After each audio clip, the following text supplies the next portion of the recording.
कानून ही final option है। Rule of law के बगैर मुल्क आगे बढ़ेगा नहीं मांगूंगा माफी।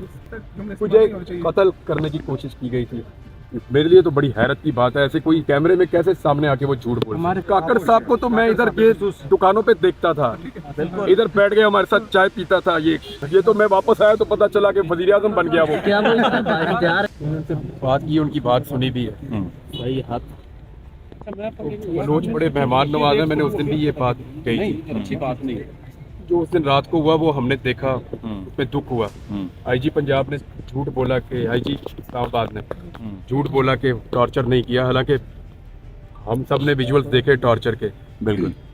तो वो इतनी दूर से आए हैं, बॉर्डर क्रॉस करके थोड़ी आए। हमारे लोग हैं, मारना नहीं चाहिए था। ख़वातीन को, बच्चों को तो बिल्कुल नहीं मारना चाहिए, मारना नहीं चाहिए। अगर कोई गैर कानूनी हरकत करता है या गैर आईनी, मैंने उस दिन बुकला के प्रोग्राम में भी यही कहा था कि रूल ऑफ लॉ होना चाहिए। कानून के मुताबिक सज़ा दे दें, कानून के कटहरे में खड़ा करें, ट्रायल करें, केस बनाएं, लेकिन लॉ के तहत होना चाहिए जो भी इस मुल्क में हो। कानून ही फाइनल ऑप्शन है। रूल ऑफ लॉ के बगैर मुल्क आगे बढ़ेगा नहीं। 100 बातों की यही एक बात है। तकलीफ में बहुत ज़्यादा लोग, और उनका भी एक मुतालबा है कि रूल ऑफ लॉ, कानून के मुताबिक कार्रवाई कर लें। जो भी है कानून के मुताबिक कर लें, कानून के मुताबिक ही चलेगा। कानून ही रास्ता है आगे बढ़ने का, और कोई रास्ता है नहीं। वो लोग भी ये बात करें, ये बात माकूल लगी, बहुत माकूल बात है, लेकिन जो गलत था वो उस दिन रात को हो, जो नहीं होना चाहिए। इमरान साहब, माजी की आपके बयाने को, इनके काज को शदीद नुकसान पहुंचा है, तो उस बारे में मैंने कहना उनसे चाहेंगे? माफी मांगी है भाई जी भाई, अंदर मैं आप सबसे भी मांग लेता हूँ। अच्छा, हमने मीर साहब से बताया कि एक तकरीब में ऐसा जुमले जो नहीं इस्तेमाल नहीं होने चाहिए थे, क्या समझते हैं कि नहीं मांगूंगा माफी। अच्छा, कुछ बातों पे नहीं मांगूंगा, कुछ बातें मेरी उसूल के ऊपर थी, वो आज भी हैं। जो बात मुझे लगा कि जो गलत है उस पर मैं माफ़ी मांगता, उस पर मैंने कहा, पहले भी कहा, फिर कहूँगा, बार बार कहूँगा। हामिद मीर का ये जो मौक़िफ़ है हमारे बलोच बहन भाइयों को लेकर, इस पर मैं उसके साथ खड़ा हूँ पूरी ताकत के साथ। लेकिन जिस तरह पिछले 2 साल में उन्होंने एक जमात के खिलाफ पस्तायत पे जो उनका किरदार था, उस पर मैं उनके साथ नहीं खड़ा। कुछ चीज़ों पे खड़ा होऊंगा, कुछ पे नहीं होगा। इमरान भाई, और ये इख्तिलाफ राय रहना चाहिए। हामिद मीर साहब को भी मेरे से होना चाहिए, और मैं उसको वेलकम करता हूँ।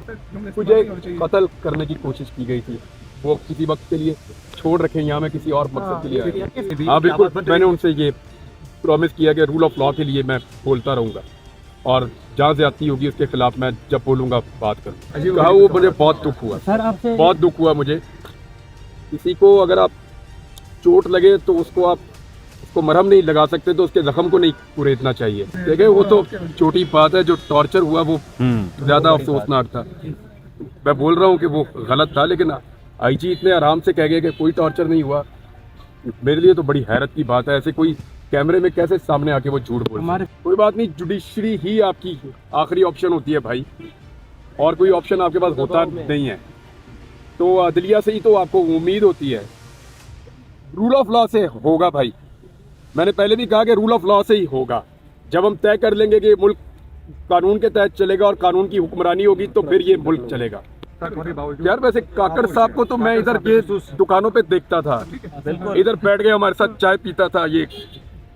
ये तो मैं वापस आया तो पता चला कि वजीर आजम बन गया वो। काकड़ तो ओहदा मिलने के बाद चाय के होटलों में हमारे साथ बैठ के गप्पे लगाते थे। ये तो बड़ी सेफ जगह है, इधर हमें वो बहुत कहते थे। तो काकड़ साहब को मैं उम्मीद करता हूँ वो यहाँ पे आएंगे। सर, उनके पास दाखिला भी बलूचिस्तान में निगरान वजीर आजम के पास कोई इख्तियार है भी कि वो आके बात करें? भाई जो लोग यहाँ आ रहे हैं, किसी के पास भी कोई इख्तियार है, सिर्फ आना जरूरी है, इख्तियार जरूरी नहीं है। काकड़ साहब पहले तो ये नहीं कह रहे थे, अब ये कह रहे हैं, मैं तो हैरान हो रहा हूँ। मुज़ाकरात होते हैं, मुज़ाकरात तो अपने लोगों से होते हैं। तो अगर गवर्नमेंट कह रही है कि मुज़ाकरात करने हैं, तो ये बड़ी अच्छी बात है। इसको तो अप्रिशिएट करना चाहिए कि अगर गवर्नमेंट बैठ के मुज़ाकरात करना चाहती है और किसी मसले को हल करना चाहती है कानून के मुताबिक, तो इससे अच्छी तो बात ही कोई नहीं है। मैं जब बलूचिस्तान गया था पिछले साल, रवि मेरे साथ थी, मुझे तो वो एक पहले जो मैंने मंजर देखे वहीं से मुझे अंदाज़ा हो गया कि बलूचिस्तान क्या है। यानी टूटा हुआ घर है, और उस घर में एक बच्ची भी छत के नीचे आके फौत हो गई थी।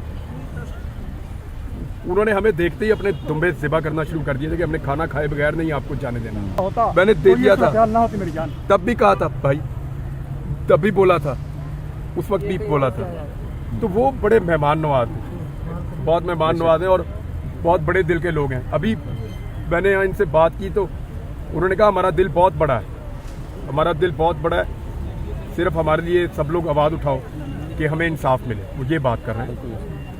पहला व्लॉग जब करूँगा ना तो उस दिन का जो सबसे मेन टॉपिक होगा उसी पे करूँगा, ये होगा तो इस पे करूँगा। तो देखो मैं अब ठीक बोलना शुरू हो गया हूँ माशाल्लाह। पहले जो दोबारा कब आ रहे हैं सर, दोबारा कब आ रहे हैं? मैं इतना अच्छा नहीं बोल पा रहा था जी, लेकिन अभी मुझे थोड़ा सा इशू हो जाते हैं अभी छोटे मोटे, तो वो अल्लाह करेगा इंशाल्लाह चंद दिनों में ठीक हो जाएंगे। और जैसे ही ठीक होंगे मैं आगे अपना काम करूँगा। बहुत शुक्रिया सर, मैं पीर साहब का एहतराम करता हूँ इस मामले में बहुत ज़्यादा, और मैं अप्रिशिएट करता हूँ कि उन्होंने ये आवाज़ उठाई और वो इस मामले में कम से कम इस मामले में बहुत संजीदा रहे और इस मामले को उन्होंने हमेशा उठाया। नामुनासिब, क्या कहना चाहेंगे? नामुनासिब, मैंने कहा ना कि मैं मिसाल एक दे देता हूँ लेकिन वो यहाँ पे फिक्स नहीं आती।